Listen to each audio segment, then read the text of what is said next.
आता आमची जायची वेळ होती पण तो टू व्हीलरवाला एवढा फास्ट आला, जर मी बघितला नसता, माझा ब्रेकवर पाय नसता तर झालीच असते धडक. Oh shit. Mini Cooper S90 sorry Volvo S90. काय बोलावं याला. आता हा मध्येच थांबला आहे. आता कोणी मागणं स्पीडवर देत असतं त्याच्या पुढचा टू व्हीलरवाला दिसणार आहे का आम्हाला. ह्याच्यात वापरतात खाणीमध्ये वगैरे. तो ट्रक वाटतोय सेम तोच ट्रक आहे. ट्रकचा टायर अंगावर पडला. मला वाटतं जेवढ्या आमच्या गाडीची प्राईस असेल तेवढ्या ट्रकची टायराची प्राईस असेल. आता आपण शिर्डी आणि इंदोरच्या रस्त्याला लागलोय. मुलांचं आले भाई फास्ट चालल्यामध्ये. मेजर माहिती 13 सेटवर एवढा मूर्ख माणूस आहे भाई. मोकळा रस्ता आहे तरी सुद्धा मागं चाललाय बघा. तिथून लेफ्ट घेतला की तुम्ही औरंगाबाद शिर्डी त्या साइडला जाऊ शकता. So hello guys, welcome back to our channel. आज हमारा सफ़र होने वाला है पुणे से अहमदनगर के लिए.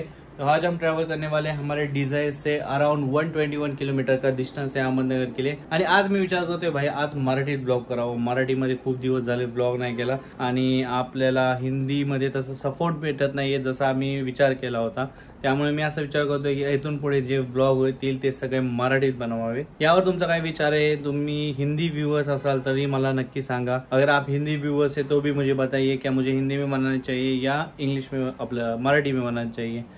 आज तर विचार करतोय मराठीच बनवावं. खूप दिवस झाले मराठीमध्ये ब्लॉग नाही केला आणि मराठीमध्ये बोलणं म्हणजे आपल्याला कसं बोलणं एकदम कॅश जीभ आपला पाहिजे अशी एकदम जीभ मस्त चालती. त्यामुळं आणि आपल्याला जायचं लग्नासाठी. त्यामुळं आता निघूया. सगळं आवरलं तर मी आहेच. घ्यायचं तर आपल्याला काय नाहीये. फक्त आपल्याला प्रवास जो आहे तो खूप 3-4 तासाचा प्रवास आहे. आणि अहमदनगर साईडला मी खूप आधी लहान असताना गेलेलो. या आधी मी कधी अहमदनगरला गेलोच नाहीये. त्यामुळं अहमदनगर नाही, सॉरी अहिल्यानगर. 4 तासाचा प्रवास राहणार आहे.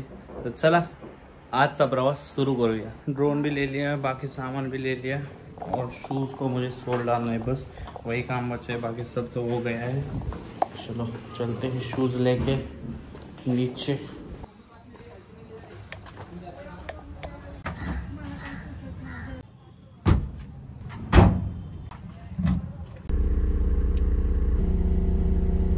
डिझेल फुल करून घेऊया. 1000 किलोमीटर जायचं आपल्याला. खूपच लांब जायचं आहे. आमच्या इथलंच पेट्रोल पंप आहे. फुल करून निघता येतं. हा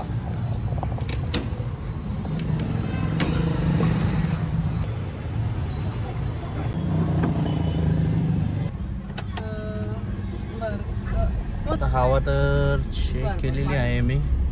हवा भरायची गरज नाही आपल्याला. आता निघूया. गुगल मॅप लावला आहे मी मोबाईलवर, त्यामुळे काही प्रॉब्लेम नाही. मॅप बघत जातो आहे आपण. आणि पहिलीच वेळ आहे त्यामुळे ठीक आहे, मॅप बघावं लागेल. रूट मी बघतो कोणतं आहे, अजून मी बघितलं नाही कोणत्या रूटने जायचं आहे. फक्त माहिती आहे की या साईडनं जायचं आहे. खराडी साईडनं आपल्याला निघायचं आहे. आत्ता आम्ही आहे हडपसर या साईडला.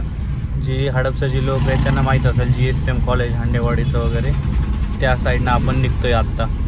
आत्ता वाजलेले आहेत दुपारचे 3 आणि आपल्याला लागणार आहे 3 तास. म्हणजे बरोबर आपण 6 वाजता तिथं पोचतो असा अंदाज धरून चालू. जर चांगला रोड असेल, ट्रॅफिक नसेल तर लवकर पोहोचू. फायनली आपण पोहोचलेलो आहे हडपसरमध्ये. आज रविवार असल्यामुळे या ठिकाणी काही गर्दी नाही. नाही तर तुम्ही बाजूच्या मार्केटमध्ये बघू शकता खूप गर्दी असते. आता जशी संध्याकाळ होईल तशी या ठिकाणी गर्दी व्हायला चालू होते आणि PMT वगैरे भरपूर गर्दी राहते या ठिकाणी. आत्ता 4-5ची वेळ अशी असते ज्या टाईमला लोक घरातनं बाहेर पडतात आणि मार्केटमध्ये खरेदीसाठी येतात. त्यामुळे गर्दी होती. आता बाप रे बाप, मी म्हणलं हडपसरमधनं निघालो तिथं गर्दी नाही, पण इथं पुढे येऊन बघतो तर इथं तर तुफान गर्दी आहे. अरे बाप रे बाप, काय झालं इकडं? मला वाटते आतल्या साईडने गेलेलो असतो तर चांगलं झालं असतं. या ठिकाणी खूपच गर्दी आहे आणि आता वळून बी जाऊ शकत नाही मागच्या साईडला. कशामुळे गर्दी आहे काय माहिती, पण आहे गर्दी खूप. हे आपण आत्ता आहे वैभव टॉकीजपाशी. मी पहिल्यांदाच एवढी गर्दी बघतोय वैभव टॉकीजपाशी. मोस्टली तर बस वगैरे असतात या ठिकाणी त्यामुळे गर्दी होती, पण आज काय माहिती.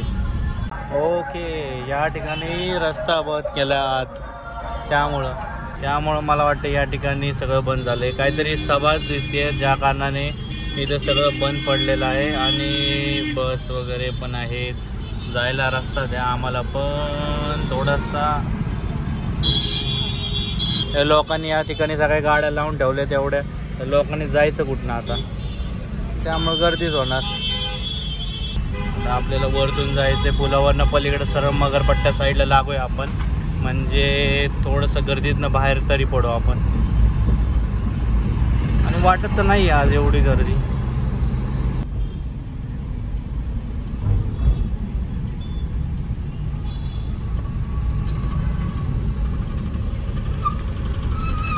अरे बाप रे बाप, अवघड आहे इथं. तर मला वाटतं सिग्नल लावला पाहिजे या पुलावर, एवढी गर्दी असते इकडं. गर्दीचा पण विषय नाही, लोक गाड्या न बघता घालतात. आता आमची जायची वेळ होती, पण तो टू व्हीलरवाला एवढा फास्ट आला, जर मी बघितला नसता, माझा ब्रेकवर पाय नसता तर झालीच असते धडक. आणि आपण आता नोबेलपासून क्रॉस होते. मगरपट्ट्याचा पहिला सिग्नल लागलेला आहे आणि रेड असून सुद्धा ओ शिट, मिनी कूपर ही नवीनवाली. आता जी जुनीवाली ठीक होती, पण नवीनवाली जरा चांगली दिसते मला, स्विफ्ट सारखीच दिसते. स्विफ्ट आणि ह्या गाडीमध्ये काही फरक राहिलेला नाही, दोन्ही गाड्या दिसायला अगदी सेम आहेत अगदी. म्हणजे तुम्ही म्हणसाल भाई स्विफ्ट बघून म्हणता मिनी कूपर, अरे बापरे मी सिग्नल तोडलं काय. सगळे सिग्नल पाळतात आहेत, या लोकांच्या नादात मी बी सिग्नल तोडून पुढं आलो. सिग्नल नाही तोडला पाहिजे. या ठिकाणी भरपूर कॅमेरे आहेत मगरपट्ट्यामध्ये, आणि मगरपट्ट्यात तर रूलचं फॉलो केलंच पाहिजे, सगळीकडेच केलं पाहिजे. पण आता काय करणार, आता लोकांच्या नादात मी बी पुढे निघून गेलो गाईमध्ये, त्यामुळं माझ्या लक्षात नाही आलं. आत्ता पुढं आल्यावर बघतोय तर काय सगळे लोक मागचे थांबलेले आहेत. आणि हे जे स्पीड ब्रेकर बनवलेले आहेत, काही गरज नाही आहे, एवढा मोठा टर्न नाही आहे पुढचा हा, तरीसुद्धा स्पीड ब्रेकर या ठिकाणी बनवलेत. कोण सांगते यांना स्पीड ब्रेकर बनवायला, काय माहिती, का स्वतःच्या मनाने ठरवतात की इथं बाई मोकळा दिसतं रस्ता, इथं लोक चांगले सुखाने जातात आहेत, आपण यांचं सुख हिरावून घेतलं पाहिजे, त्यामुळे इथे एक स्पीड ब्रेकर टाकला पाहिजे, असं करतात ते मला तर वाटते.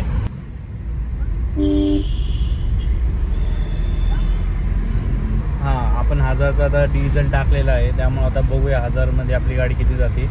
मोस्टली तर रिझर्वला होती गाडी, पण 1000मध्ये आपला हाफ टँक, ऑलमोस्ट थोडाफार हाफ टँकपर्यंत जातो.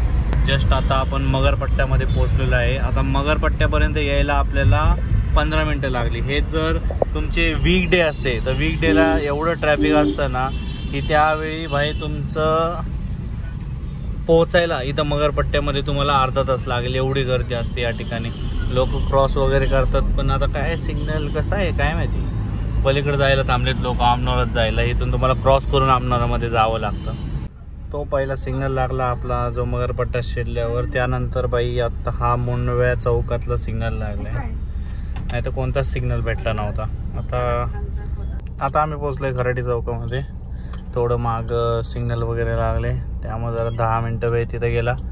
आता ह्या साईडनं आपण राईटला वळलो की सरळ आपण अहमदनगरच्या रस्त्यावर लागतो. आता आपण आहोत नॅशनल हायवे 753F या आता हायवेवर आपल्याला सरळ 55 किलोमीटर जायचं आहे. कुठेही आपल्याला वळायचं नाही, 55 किलोमीटर हा रस्ता अजिबात सोडायचा नाही आपण.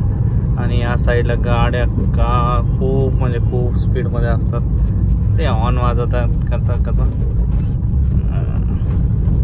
या साईडनं तुम्हाला रस्ता जातो तुमचा, लक्षात नाही आता माझ्या, जाऊ दे. 55 किलोमीटर सरळ रस्ता आहे. आता सरळ रस्ता तुम्हाला थोडी दाखवणार आहे, मध्ये काय जर चांगलं असेल दाखवायला तर मी तुम्हाला दाखवतो.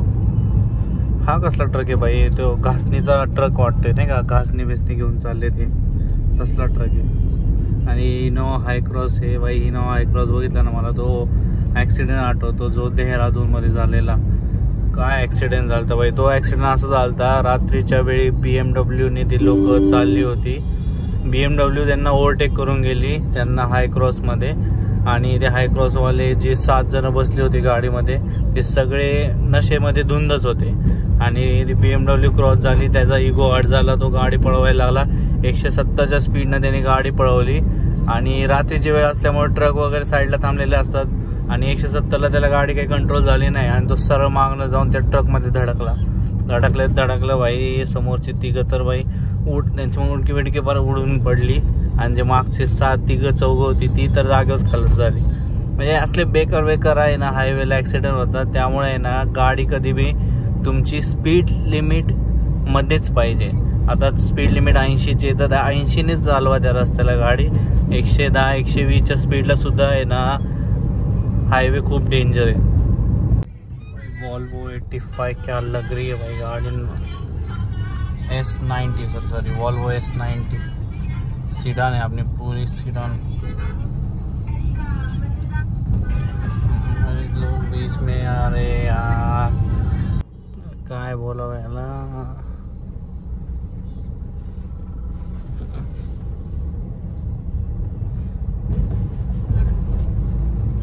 सिग्नल लागलाय नाही लागलाय काहीच कळना. नुसतंच लोक आधी मध्ये कोण बी घुसते. 2 व्हीलर झाला की 4 व्हीलरवाला घुसतो, 4 व्हीलर झाला की दुसरा कोणतरी घुसतो. जायचं काय. आणि आधी मध्ये तर असे टर्न ठेवलेत, कोणी बी कुठं बी घुसत असतं. आता हा मध्येच थांबला हायवेच्या. आता कोणी मागणं स्पीड मध्ये येत असतं तर त्याच्या पुढचा 2 व्हीलरवाला दिसणार आहे का आम्हाला कोण येतंय कोण जातंय.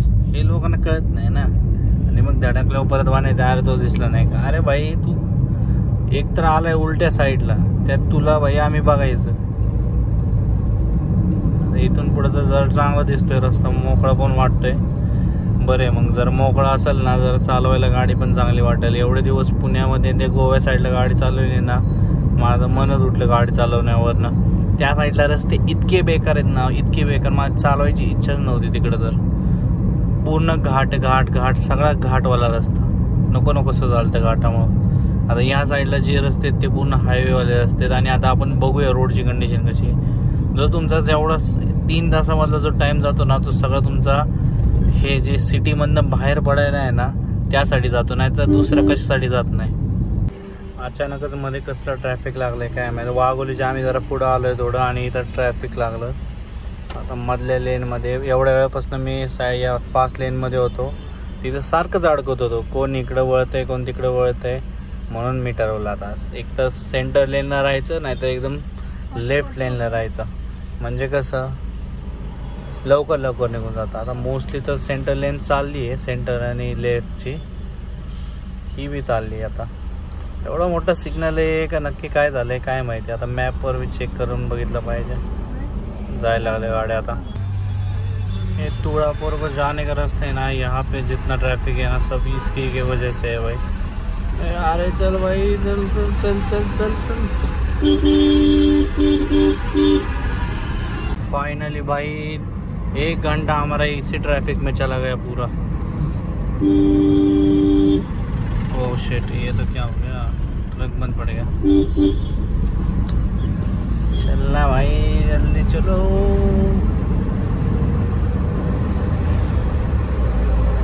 किती घाण ट्रॅफिक, किती घाण. म्हणजे पोलिसांना कंट्रोल केल्याशिवाय इथं लोक फॉलो पण नाही करत आणि प्रत्येक जण मध्ये घुसत असतं. अरे भाई भाई भाई परत नको लागायला भाई ट्रॅफिक.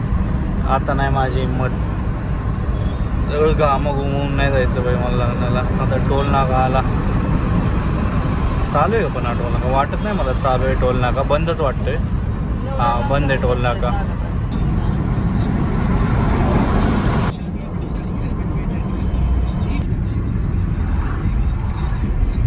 ह्याच्यात वापरतात खाणीमध्ये वगैरे, तो ट्रक वाटतोय. सेम तोच ट्रक आहे. अरे अजून एक आहे पुढं बघा. आता या ट्रकची मी तुम्हाला माहिती सांगितली असती, पण आता मलाच माहिती नाही, तरी मी शोधून बघतो माहिती आणि यामध्ये ॲड करतो नक्की हा कोणता ट्रक आहे. ट्रकचा टायरच बघा किती बाहेर आलेला आहे. जर हा ट्रकचा टायर मग अंगावर पडला, मला वाटतं जेवढ्या आमच्या गाडीची प्राईस असेल तेवढ्या ट्रकची टायराची प्राईस असेल त्या. आणि ओव्हरलोड चालले घेऊन रात्रीचं नेतात मोस्टली, तर मला वाटतं. दिवसाचं कसं काही न्यायला लागले काय माहिती, कळत नाही. इथं स्पीड ब्रेकर बनवायचं काय रे, अरे घरावाल्यांनी स्पीड ब्रेकर बनवलंय स्वतःहून का काय माहिती. स्लो व्हायचं तर काहीच कारण नाही आहे. पण शिर्डी आणि इंदोरच्या रस्त्याला लागलोय. या साईडनं नागपूरला बी जाऊ शकतो. 680 किलोमीटर नागपूर आहे, शिर्डी फक्त 150 किलोमीटर आहे या साईडला. मला तर वाटतं रस्ता चांगला असेल. मी मागच्या वेळेस शिर्डीला वगैरे गेलेलो या साईडनं, तर शिर्डीचा रस्ता चांगला होता. पण आता पावसाच्या आधी गेलो मी, तर पावसामध्ये काय रस्ते खराब झाले आहेत का चांगले आहेत ते बघावं लागेल. आणि रेडिओमध्ये मध्ये चालू होतं सारखं बाई याचं काहीतरी करावं लागेल. अवघड आहे बाई.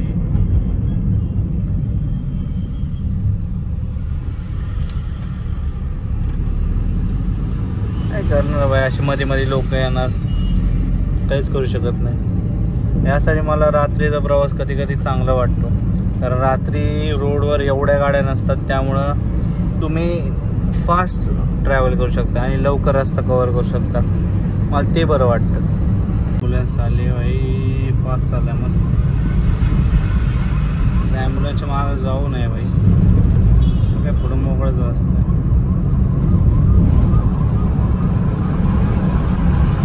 ट्रकवाले येडा आहे बाई, जायला रस्ता दिला पाहिजे होता. मध्येच आला बाई ॲम्ब्युलन्सवाला. काही 80-100च्या स्पीडने तर चाललं आहे, ठीकठाक स्पीड.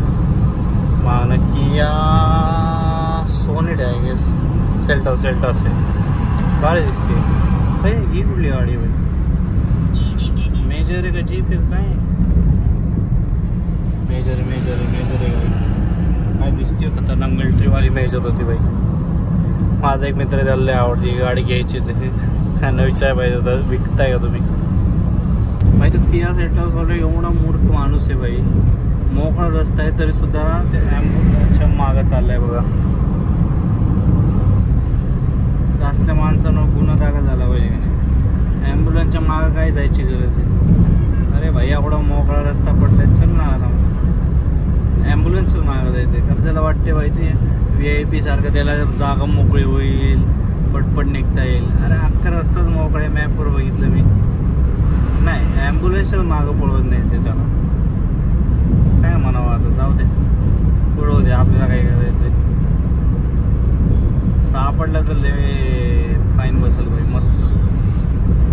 पण आहे का नाही मला बी माहीत नाही, खरंच फाईन नसेल तर मग काय भाई, त्याला टेन्शन नाही, मजा आहे तिची. समजायचं आपण आपलंच नुकसान. इथून लेफ्ट घेतला की तुम्ही औरंगाबाद, शिर्डी त्या साईडला जाऊ शकता. अहिल्यानगर महानगरवाले आपले स्वागत करताय. म्हणजे आता तुम्ही ऑलमोस्ट अहमदनगर शहरामध्ये एंटर केलेलं आहे. या पुलापासून पुढं 6:15 वाजता बरोबर आम्ही आता अहिल्यानगरमध्ये पोहोचलेलो आहे. आणि या ठिकाणी आता बुके घेण्यासाठी थांबलोय, कारण आम्ही आता लग्नाला चाललोय, त्यामुळे लग्नामध्ये काहीतरी देण्यासाठी आपल्याकडे असावे, म्हणून आता बुके घेतोय आम्ही. थोडीशी भूक लागलेली आहे, मी तर थोडा ज्यूस वगैरे खाणार आहे. यांना वडापाव वगैरे खायचं, ते वडापाव वगैरे खातील. आणि सरळ आता जे लग्नात जेवण असेल मी तुम्हाला ते जेवण दाखवतो. अजून इथून 10 किलोमीटर लांब आहे ते कार्यालय. अहमदनगर म्हणजेच अहिल्यानगरमध्ये आहे ते. बघूया आता किती लांब जावं लागतं. आता फोन माझा एवढा हिट झाला, याची फ्लॅशलाईट बी चालू हो ना. इथं लस्सी होती एक मागं, तिथं लस्सी. अरे कसल्या डब्यात दिली, असे बर्नीसारख्या डब्यात दिली. काय आलं, बस की चांगले का. अहमदनगरच्या आत आल्यावर हा पूल लागतो. गुगल मॅप कुठनं आतनं फिरवत नेत होतं. हा चांगला हायवे, आपला हायवेने जायचं सोडून गुगल मॅप घेऊन चालले आम्हाला आतनं पर सिटीमधनं कोण जाणार आहे. इकडे एवढा मस्त चांगला रस्ता आहे मोकळा, त्याने जायचं ना. इकडे काय सांगते, सोलापूर ओके, तिकडं 230 किलोमीटर सोलापूर. आपण या साईडला आलोय ना, सोलापूरला तिकडे जावं म्हणतो. पण आम्हाला सोलापूरला जायचंच नाही ना. औरंगाबाद रस्त्यालाच आहे आणि खड्ड्यांकडे लक्ष